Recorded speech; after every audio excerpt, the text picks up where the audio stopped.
nightclubs, to move restaurants to takeout or delivery only, and to strictly limit the public gatherings. In essence, we want to have one set of guidelines if we can, immediate considerations. As I said, they've been taking many, many steps, and my very clear message was, can we have the exact same protocols? I think that will serve our region well. I particularly want to thank the Consul General of Mexico, the United States, Carlos Gutierrez, for arranging this discussion. Once again, it shows how our binational region can come together and work very, very quickly. We are proud of that relationship. We are proud of how integrated we are. And it was really an opportunity for health professionals on both sides of the border to share this information, and local officials as well. We are united in this. We are united in San Diego. We are united as a border region. And with that, I'd like to turn it over to Councilmember Vivian Moreno to give a few comments, and then we're going to hear from these gentlemen here on volunteer opportunities that San Diegans can do to help right now in terms of blood and in terms of food donations. Councilmember Moreno.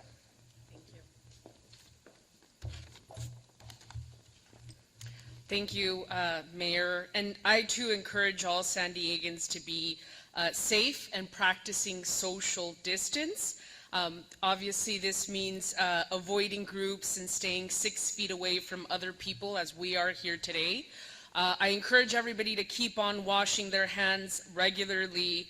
And one of the things that I want to really strongly emphasize, that we need to be washing our hands for 20 seconds. And that really what that means is singing happy birthday 2 times. For those of you who are healthy, please consider, as the mayor mentioned, giving blood at the Red Cross, or volunteering or donating to the San Diego Food Bank.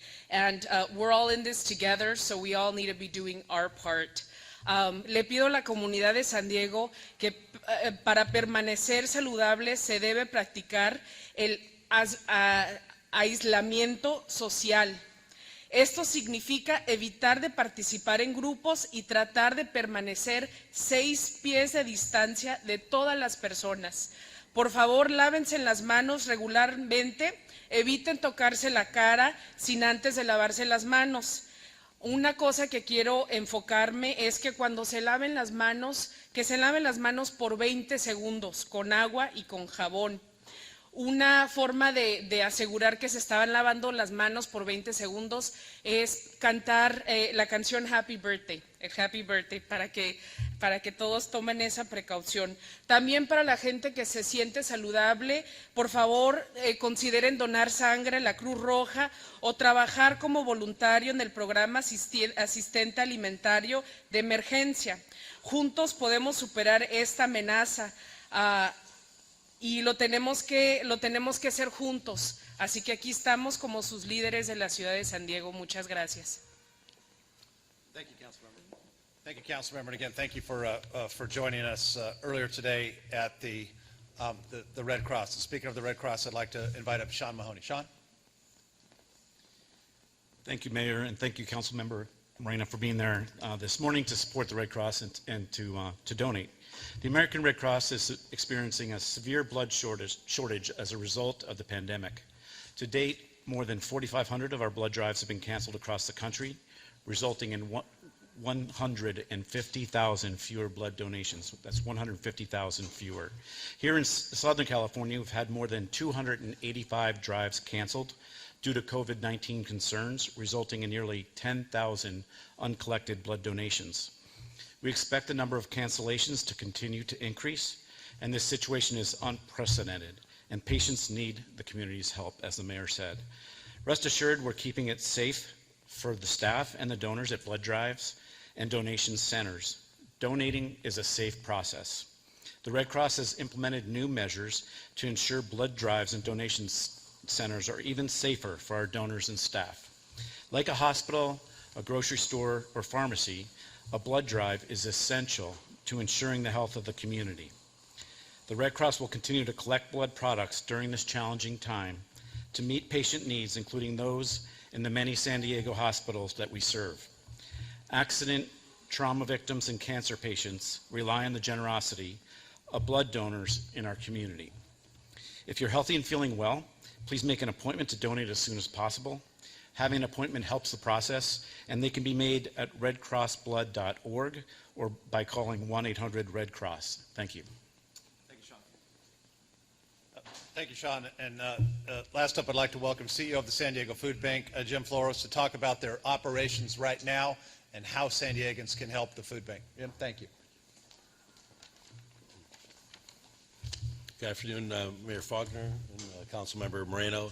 The main message today is that Jacobs & Cushman San Diego Food Bank is open for business. So are our 200 distribution sites, and so are our 500 nonprofit partners that we partner with throughout the year who have feeding programs. All programs will remain open during the crisis. There's plenty of food to go around, and we will make sure that that amount of food is distributed throughout the community. Before the crisis, we estimated about 1 in 7 people in San Diego County, about 450,000 people were food insecure. The San Diego Food Bank and our North County Food Bank chapter was feeding about 350,000 people a month. So the system is there, the infrastructure is there, the supply chain is there. All we need to do is ensure that we increase the amount of product to get it out to those distribution sites so people in need, and we know the lines are growing, that the people in need get the food they need to be able to survive. So again, 200 monthly sites will remain open. Our 500 nonprofit partners are continuing their important work, making sure they're distributing food. If people need food, they can call 211, log on to 211sandiego.org, or call the San Diego Food Bank at 866-350-FOOD. That's 866-350-FOOD. We have a major senior program, and we provide food boxes to about 13,000 seniors each month. Those 65 sites will remain open. Seniors can send a proxy to pick up their food if that's what works best for them. We've had a huge amount of volunteer cancellations just in the last week. About 50 groups representing about 1,400 volunteers have canceled. Our volunteers typically will have about 29,000 volunteer visits a year. Those volunteers are an integral part of our supply chain. So we're asking San Diegans to support the local food bank and help volunteer. They go online, SanDiegoFoodBank.org. All the information is there. If you see the shifts are open, please check back because we have cancellations every day. We also need financial contributions, obviously, because we're ramping up what we do and we're buying a lot of food to make sure that we have food to distribute in the community. We've put forth some measures to provide extra safety at those distribution sites. We've begun touchless distribution, so people don't have to touch anything. We're obviously doing social spacing, and again, the seniors can send a proxy to pick up the food product on their behalf. At the warehouse, we're doing those same measures. All volunteers are wearing gloves. We're doing social spacing, hand sanitizer, washing stations, and the like to make sure that volunteers are safe when they come in and help with our supply chain. And of course, we're telling volunteers, if you're sick, stay home. We'll love you, but we're going to love you from afar. And obviously, we're continuing to monitor the CDC and local health authorities to make sure that we're complying and we're up to date on how this story unfolds. So again, the Jacobs & Cushman San Diego Food Bank, we're open for business, and there's plenty of food. Thank you. Thank you all. That's the highlight of today's briefing, and we're happy to answer any questions on any of the topics we've covered today or any other topic from members of the media. Thank you. Oh, one, go ahead. Yeah. Actually, I got two. For the Red Cross, I know you mentioned some safety protocols that were put in place because of the coronavirus. Could you kind of run through that for us? Sean. Absolutely. So we're screening both our staff and also the volunteer donors who come to the door. We're screening them with temperature checks before they can come into the donation center or the site. We also have we've cleaned down all the cots. We're spacing people in cots further than we typically do to make sure that they can have that social distance. And we have antiseptic and sterilizers available for people. So those are some of the things that we're doing. People can go ahead and check their eligibility in advance by going on the Rapid Pass system on the American Red Cross site and just kind of answer some questions about their background. It makes it a little quicker. And I can tell you how efficient it is, being over there earlier this morning. The whole process from check-in to donation and getting you all wrapped up was about 40 minutes. A big shout out to all of you and your team out there at the Red Cross. A a well-oiled machine. And thank you again to all the San Diegans that continue to come up and support. We need more blood. We need it today, tomorrow, and in the coming weeks. Yeah. Also had a second question for you, Mayor. We've gotten some phone calls, workers from NASCO and other military contractors, those types of industries, saying that their workplace doesn't have them practicing social distancing or wearing protective gear. Have you heard any of these instances like this? Can the city do anything about this if it is going on?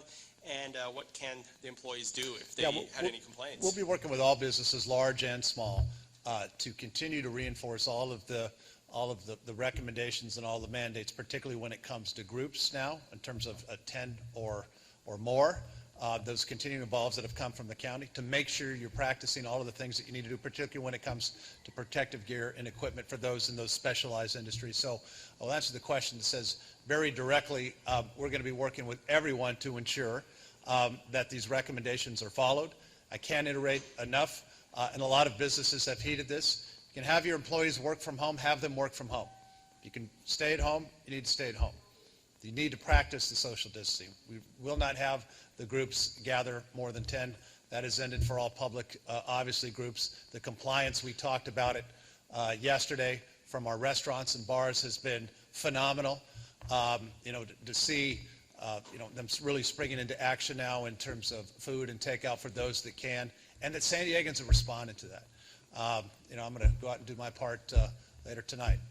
And it's helping our economy, and it's helping do the right thing while practicing ensuring that you're following all of those guidelines when it comes to distancing and when it comes to large groups. And again, I can't reiterate it enough. Councilman Moreno said personal hygiene and hand washing. Stay at home if you can stay at home. But you haven't heard any of these specific instances? I have not. Okay. Other questions? Not, thank you. That'll conclude today's briefing. I appreciate everybody continuing to get all the work out. And again, thank you to all San Diegans who've been stepping up, helping to volunteer. These are two examples of some real needs that we have right now. Get out there and let's do the best of our city. Thank you very much. Thank you. Thank you. Thank you.